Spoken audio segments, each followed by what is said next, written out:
ඔයාට මතකයිද ඔයා පුංචි කාලේ ගෙදර වත්තේ බිම වැටිලා තියෙන කොස්කොල වලින් උටුණු හදලා සෙල්ලම් කරා? වත්තේ තියෙන මල් ගස් වල මල් වලින් මල් මාලා හදලා සෙල්ලම් කරා? ඉතින් මට ඒ වගේ ලස්සන අතීතයක් තිබ්බා.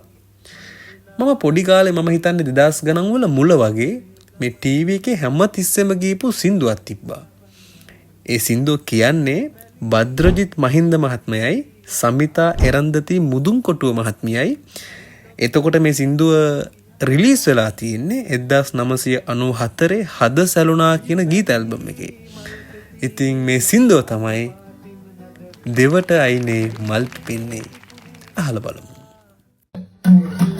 දෙවට අයිනේ මල් පිපෙන්නේ මුංජි නංගිලායි නංගිලායි මල් නෙලන්නේ කාලයක් ගොතන්නයි සුවඳ මල්ලින් ගොතන මාලා පුංචි මල්ලිලාටයි මල්ලිලායේ ගෙල දමන්නේ ආදරේ ලබන්නයි ආදරේ ලබන්නයි සියු බැලි මල් පෙති පාට පාටින් නැදවිති ඇයි ලොවේ විපුනේ කියා සුවඳ මල් නොවත